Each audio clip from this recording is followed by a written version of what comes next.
Bonjour, assalamu alaikum, bienvenue pour cette nouvelle émission de Halal ou Haram. Alors, je suis accompagné aujourd'hui avec Monsieur Omar Ahmed, assalamu alaikum. Wa alaykoum salam, rahmatullah. Comment allez-vous? Ça va, alhamdulillah. Et vous? Ah bah écoutez, ça va très bien. Alors aujourd'hui, on va parler d'un sujet d'actualité, hein. On va parler du confinement, de l'isolement. Première question, alors, quelle est la position d'un musulman face au confinement? Bien, le musulman, comme on l'a toujours dit, hein, c'est toujours d'obéir à la loi du pays et de s'y conformer.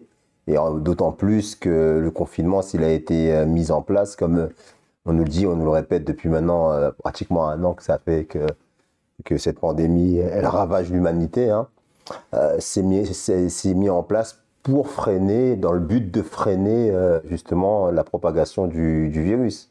Donc tout ce qui va contribuer à protéger, à préserver la vie, le musulman ne peut qu'y adhérer, hein.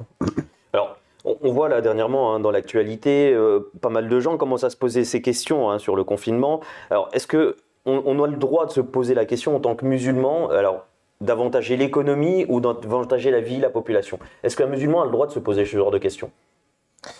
Un musulman, il va se positionner par rapport à ce dont il est certain.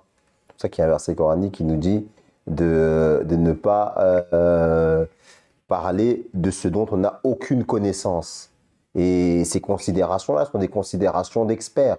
Ce sont des gens qui ont une vision macro, pas seulement économique, mais macro, globale, qui peuvent aujourd'hui prendre des décisions en prenant en considération tous les paramètres pour finalement aboutir à la décision qui semble la plus juste et la plus en accord avec les intérêts les intérêts de la population dans son ensemble. Donc à ce niveau-là, un individu, de ma part, de mon point de vue, un individu qui n'a pas toutes les informations qu'il faut, c'est hasardeux de se positionner sur ce type de considération. L'islam parle-t-il du confinement en lui-même? Est-ce qu'on a des sources ou est-ce qu'on a dans le passé, on a déjà entendu parler le de confinement, c'est rien d'autre qu'une quarantaine généralisée à toute la société. Et il me semble, et il faudrait que je retrouve les ressources là-dessus, que je crois que c'est Averroès, donc Ibn Rushd, qui historiquement est le premier à avoir préconisé la quarantaine pour justement freiner la propagation d'un virus. Il y a des pays musulmans actuellement qui pratiquent oui, le confinement. Il n'y a aucun pays musulman qui remet ça en question, hein. Lorsque le confinement a été généralisé, dans tout le monde, on a vu que c'était vraiment désertique partout. Et dans les pays musulmans, même à l'heure de la prière, l'adhan avait été modifié, comme à l'époque du saint prophète sallallahu alayhi wa sallam, lorsqu'il y a eu une peste, où dans l'adhan, il était inclus « Restez dans vos maisons, priez dans vos maisons ». Il était l'appeleur à la prière, celui qui appelle la prière, le muadhin, eh bien, il lançait le message de ne pas venir à la mosquée, mais de prier à la maison. Et donc, ça, c'est quelque chose qui est une pratique qui date de l'époque du saint prophète Mohammed sallallahu alayhi wa sallam. C'est dire à quel point l'islam favorise justement ou met la priorité sur la santé de l'individu avant même sa pratique religieuse. Parce que c'est vrai qu'en islam, la prière est obligatoire à la mosquée pour tous les hommes, tous les hommes en âge de prier. Et alors que dans ce contexte-là, on encourage les gens à prier chez eux. Ouais. Alors, si le virus est un châtiment divin, pardon, alors un confinement suffirait-il à protéger la population? D'accord. Déjà, dans notre communauté, on n'estime pas que c'est un châtiment divin, un signe particulier d'un châtiment divin, même si le calife de la communauté musulmane Ahmadiyya explique que les calamités en général sont des signes pour rappeler à l'être humain que quelque part il est en train de s'égarer du chemin qu'il doit suivre, à savoir l'adoration divine. Mais quoi qu'il arrive, quelle que soit la raison pour laquelle une calamité a lieu, le musulman est toujours le premier à apporter sa contribution pour sauver des vies, pour aider la société à combattre le fléau de quelque nature qu'il soit et quelle qu'en soit la raison.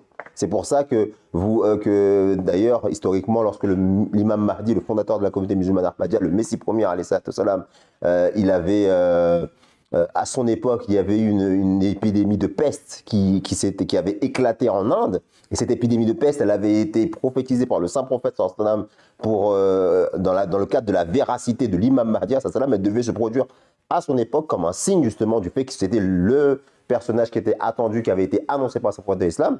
Eh bien, l'imam Mahdi n'a justement, comme c'était un signe, n'avait pas demandé aux membres de sa communauté de se vacciner, mais il avait dit que si ce n'était pas le signe et que cela n'avait pas été révélé par Dieu, les Ahmadis auraient été les premiers à recevoir justement l'inoculation contre la peste. Et d'un autre côté, si effectivement, mais malgré tout, alors que c'était un signe en sa faveur, il n'arrêtait pas de prier pour qu'Allah arrête justement la propagation de cette épidémie. Et ici, je tiens aussi à rajouter que la preuve de cela, c'est que lorsque, par la suite, quelques années plus tard, à l'époque du deuxième calife, il y a eu la grippe espagnole qui a ravagé le monde entier, un peu comme aujourd'hui, eh bien, le calife a encouragé les Ahmadis à être au devant pour aider les personnes en souffrance, victimes justement de cette maladie, des conséquences liées justement à cette pandémie. Donc les Ahmadis ont montré par l'exemple que l'islam encourage, quel que soit la fléau, quelle que soit sa nature, de venir et de faire tout pour sauver des vies. Très bien. Alors, une dernière question à nos téléspectateurs. Quels conseils vous leur donneriez en cette période de confinement ? Quelles pratiques à la maison les musulmans devraient-ils favoriser ou quel comportement devraient-ils avoir pendant ce confinement chez eux? D'accord. Bon, après, c'est vrai qu'actuellement, on n'est pas en confinement. Après, il y a le couvre-feu, mais c'est vrai peut-être bientôt. Bien, ouais, effectivement. Il faut profiter de ces occasions-là pour resserrer, renforcer les liens. Essayer de ne pas s'isoler malgré tout. Quand je dis de ne pas s'isoler, garder le contact. Si vous ne pouvez pas aller voir les gens, au moins les appeler. Il faut essayer de garder une vie sociale dans les limites du possible. Aussi profiter pour lire beaucoup, pour s'instruire. Et aussi de profiter de cette occasion-là aussi pour prier, pour partager la connaissance, pour faire des choses qu'on aurait beaucoup plus de mal à faire parce qu'on aurait moins de temps en temps ordinaire. Et donc, optimiser son temps en fait. Parfait, bah écoutez, merci pour ces conseils et à bientôt. Assalamu alaikum. Wa alaikum salam wa rahmatullah.